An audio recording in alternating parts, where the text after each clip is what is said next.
Yo, Happy New Year to my basketball family and welcome back to Green Team Productions. So we are more than a quarter of the way through the NBA season, and at this moment the Boston Celtics are the best team in the NBA with a 22-9 record. There are many factors contributing to their success, from Jason Tatum playing like an MVP, Jaylen Brown sneakily having one of his most efficient seasons, Derek White looking like a candidate for most improved player and absolutely carrying the team when the starters aren't playing, and of course, Jrue Holiday being added to the mix, making the Boston Celtics have one of the best defensive backcourts in the NBA, who will also give you buckets. So they are a supremely talented team, but the X factor that can take them over the top is Kristaps Porziņģis. Now, Porzingis has had a very interesting career up until this point. From literally being booed on draft night by the New York Knicks to becoming a promising young talent that Knicks fans couldn't deny, and they would even go on to coin him the first unicorn, or even better yet, the nickname Porzingis, a nickname that I used a lot growing up in my youth. But he would eventually go on to become an all-star with the New York Knicks and having a season where he would average 23 points, which is his career high. But he would also go on to deal with a slew of injuries, keeping him out for the majority of his first couple seasons, with his most notable injury being an ACL tear that would keep him out the entire 2018-2019 season. So the Knicks would eventually end up trading Porzingis to the Dallas Mavericks, which on paper seemed like a match made in heaven, because Luka was finally getting a running mate. But as history would show, Porzingis would again deal with injuries, and on top of that, he didn't really flourish in his role next to Luka, even being told by his head coach Rick Carlisle to just go stand in the corner and be ready to shoot. So after a short stint with the Dallas Mavericks, Porzingis would be traded to the Washington Wizards, and at this point, I'm not gonna lie, a lot of NBA fans weren't really checking for Porzingis, and I'm sure for the casual fan, he was an afterthought. But just as everyone was doubting him, Kristaps would go on to have a career year. But of course it went under the radar because the Wizards were just simply terrible last season. Porzingis would go on to average 23 points, 8 rebounds, a steal, and a block and a half per game. And he did this over the span of 65 games, that being the most games he has played since the 2017 season. So he played fantastic, but there were still some question marks because the Boston Celtics were sending out their heart and soul of the team in Marcus Smart in order to acquire Porzingis. And I completely understand the concern. You look at his injury history, you look how he played in Dallas next to a superstar and Luka and how he felt about that. So how would he feel about being a third or fourth option on a championship team? Well, I'll say so far, he looks like a perfect fit with the Celtics, and honestly, the league should be shook right now because he adds a completely different element to this team that was already good before they acquired him. I mean, the man is a 7'3" big man that you can still run a traditional pick and roll with or just post him up on smaller defenders. And not to mention he has the ability to step a couple feet behind the three-point line and still knock down the shot. In this current season, he's shooting 33% from three.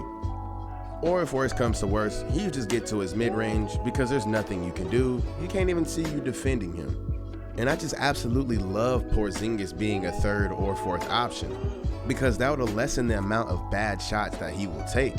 And it is definitely shown in the numbers because in this current season, he has a true shooting percentage of 65%, which is a career high for him.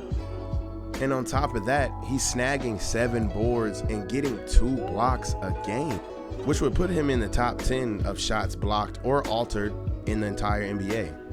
And it didn't really take that long for Porzingis to get acclimated with the Celtics. As you can see in his first game, going up against his old stomping grounds in the New York Knicks, Porzingis would go into the Garden, drop 30 points, 8 rebounds, and 4 blocks, while knocking down 5 three-pointers. Now let's take a look at how unstoppable he is in the Celtics offense. Like on this play, Porzingis gets the ball to Brown at the top of the key, slips the screen, leaving both defenders on Brown, so Brown just easily swings it over to Porzingis in his sweet spot for one of his 5 tray balls. The next play is another pick and roll with Jaylen Brown. As soon as Porzingis gets contact on Brown's defender, he slips to the rim. Mitchell Robinson is up way too high, trying to help on the Brown drive, so it's a simple pass to the big man and a slam. Another pick and roll, this time with Jrue Holiday.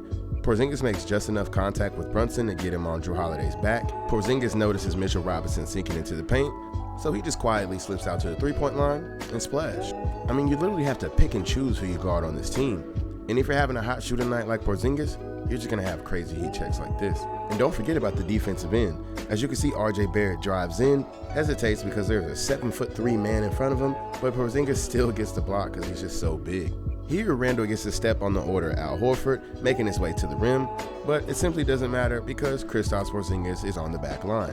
I mean, it is just scary to think how high-powered their offense and their defense can be. And if you think about it, Porzingis is only 28 years old, even though it feels like he's been in the league for an eternity. He's on the same timetable as like a Jason Tatum or a Jaylen Brown. So this is a big three that the league is going to have to deal with for the foreseeable future. And like I mentioned earlier, the Celtics were a contending team before trading for Porzingis, but I truly believe that Porzingis just takes him over the top.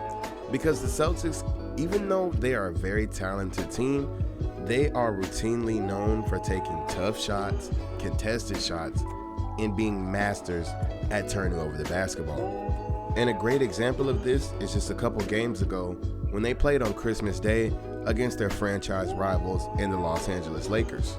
A game in which the Celtics had a pretty sizable lead at the beginning of the game, but of course, like I mentioned earlier, due to bad shot selection, a heavy reliance on the three, and turnovers, the Lakers were able to storm back in the first half of the game. But it would be Kristaps Porziņģis who would have momentum-changing plays that I think ultimately turned this game into the Celtics' favor. In this game, he would go on to have 28 points and 11 rebounds with a few key blocks. So let's take a look at some of these plays. Like on this play, as you can see, Porzingis gets the smaller defender in Rui Hachimura in the paint. Anthony Davis cuts off the back cut to Jrue Holiday, so there's no clear pass, so he just turns around, good footwork, and easily shoots over the small defender. Here you can see he runs a pick and roll with Jason Tatum, getting the switch onto the smaller Cam Reddish. As soon as he comes down, you can see he's surveying for a better shot, gets into a spin, sees LeBron there, turns the other way, and one. Next, we can see Derek White penetrating to the paint. Anthony Davis runs over to stop the drive, leaving Porzingis wide open for another tray. Here we see Jrue Holiday go for a steal, leaving LeBron wide open for a back cut, but you have a 7'3" Porzingis at the rim ready to stop it. And LeBron doesn't want to make the same mistake twice, but he ends up turning it over after trying to pass it to Rui, leading to an easy transition dunk.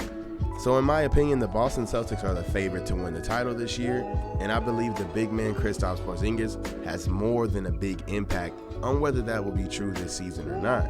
But, like I always say, I'm just a random who shares his basketball opinions on the internet, so if you disagree or have a different opinion, let me know down in the comments. I'm always down for the conversation. And if you want more basketball content, I try to drop weekly, so like and subscribe to get the channel out there. I want you guys to have a great and productive new year, and peace.